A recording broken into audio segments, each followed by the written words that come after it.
Another year has passed with no answers about a Floyd County man's death, and a man is charged with stealing his ex's car while she was in the hospital giving birth. I'm Robin Tillman, and this is the Mountaintop Daily.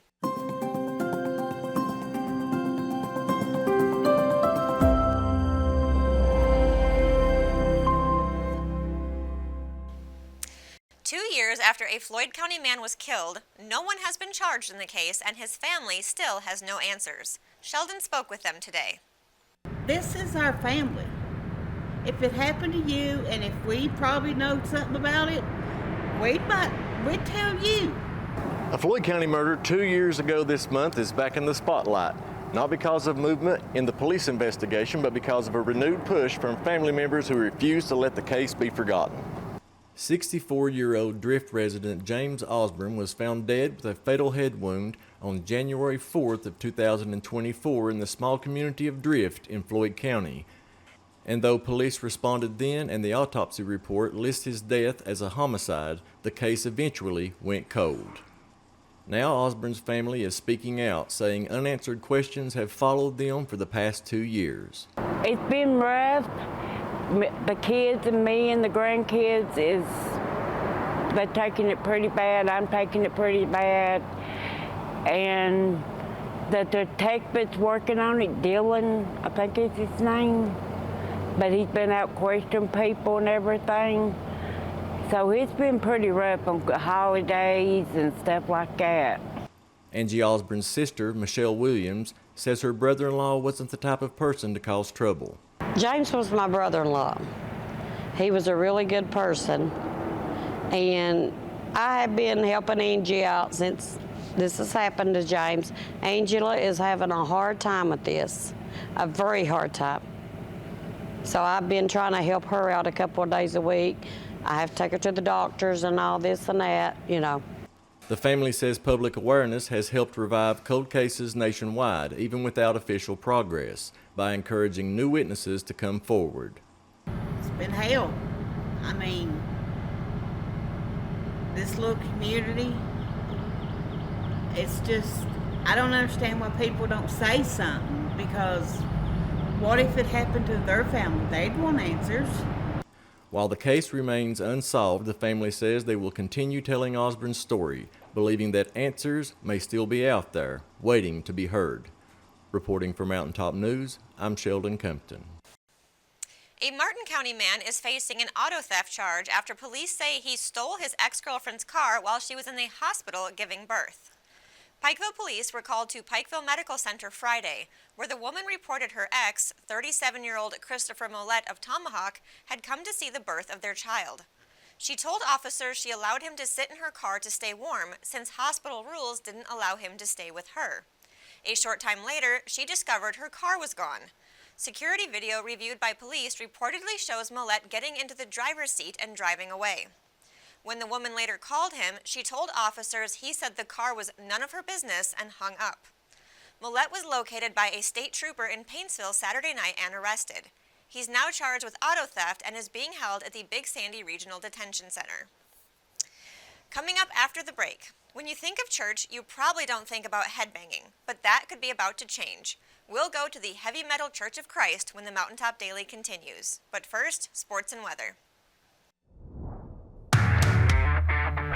With Mountaintop Sports, I'm Dave Stanford. Scores from high school basketball on Saturday. It was Johnson Central over Rockcastle County, 70-69. Letcher County Central over Breathitt County, 63-45. Pikeville over Eastridge, 89-58. Shelby Valley over Phelps, 71-61. In girls action, it was Knott Central over Belfry, 58-39. Pikeville over Eastridge, 74-23. And Shelby Valley over Phelps, 53-43. Sophomore forward Riley Salmon scored a career-high 28 points as UPike rolled past Truett McConnell University 103-61 on Saturday. The win improved UPike to 14-2 overall and a perfect 8-0 in the Appalachian Athletic Conference play. The Bears now have won 13 straight games. During the streak, UPike has outscored opponents 1,121 to 898, winning by an average of just over 17 points per game. It marked the Bears' first 100-point performance in more than a year. Their last came in a 130-70 win over Virginia Lynchburg on December 16, 2024. Salmons knocked down 7 of 10 shots from beyond the arc and finished 9 of 14 from the field. He had 3 free throws and 4 rebounds. His previous season high was 16 points, while his prior collegiate high was 20. The hot shooting night helped UPike postseason best numbers, shooting 60% from the field and 57% from three-point range. The Bears led 56-32 at halftime and outscored Truett McConnell 47-29 in the second half.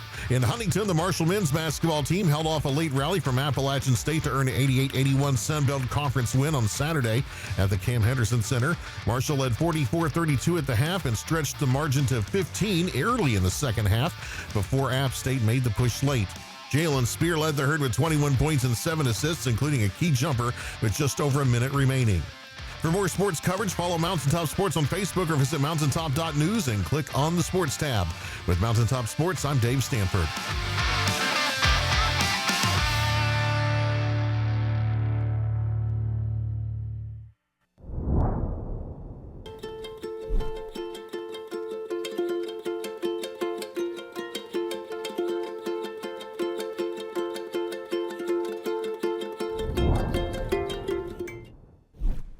When the government took Social Security away from honest Eastern Kentuckians, Attorney Ned Pillersdorf got the hearings declared unconstitutional. When the women guards were harassed at Little Sandy Jail, Ned fought back, securing a $1 million verdict at trial. And when the state tried to shut down Cordia School, Ned fought back and kept the school open. Attorney Ned Pillersdorf fights for the underdog, and he's ready to fight for you. New year, new tech. Start 2026 connected with the latest devices from Appalachian Wireless. Upgrade to the powerful new iPhone 17 or the sleek iPhone 17 Air. Get more done with iPad A16 or stay connected with Apple Watch Series 11 or Ultra 3. And for the kiddos, the Explorer X6 Play, the smartwatch made just for kids. New year, new devices, and the service you trust. Right here at Appalachian Wireless. Visit us today at one of our many retail locations or online at AppalachianWireless.com. Because we are you, we are Appalachian Wireless. Church and music typically go hand in hand, but maybe not quite like this. Efforts are underway to build a heavy metal Church of Christ in Paintsville, but yesterday they held services in Prestonsburg while waiting for their permanent location. Nick attended the service and spoke with the pastor to find out more.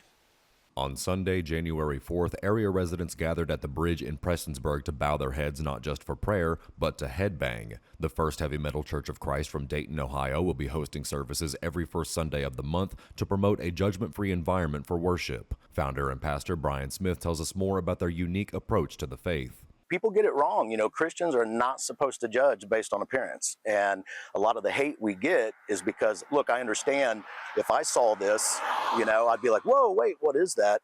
But once you go to the website, you see that our foundation and our beliefs are right on level with all the Baptists, Pentecostals, all that. Heavy metal in our name means armor of God. The skulls, which everybody says we're a cult and, you know, glorifying death, that means Golgotha. That's the hill where Jesus was crucified. It's called Golgotha.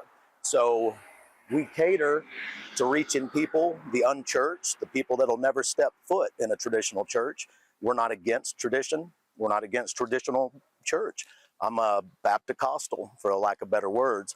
Since 2011, the church has been operating and leading people to Jesus while citing similarities between heavy metal and Christianity. More information can be found on their website, heavymetalchurch.com. So many Christians will make you believe you got to clean up before you come to church, you know, clean yourself up before you come and meet Christ. Jesus hung out with the metalheads of his day. You know what I'm saying? And not all metalheads are lost and don't know Christ. There's tons that do. Nico McBrain from Iron Maiden, he got saved back in 1999. You know, so, but metal is a distinct community. And if you've ever been to a metal festival or some metal concert, it is a subculture, a brotherhood. I mean, it's loyalty, it's everything. And that's how Christians are supposed to be. And Jesus was the beautiful outlaw, man. He was a rebel, and that's what metalheads are. Reporting for Mountaintop News, I'm Nick Collum. That will do it for this edition of the Mountaintop Daily. Be sure to check us out at 6 p.m. every weekday on Mountaintop TV, the Mountaintop TV app, and the Mountaintop News Facebook page. With your Mountaintop Daily, I'm Robin Tillman for Mountaintop News.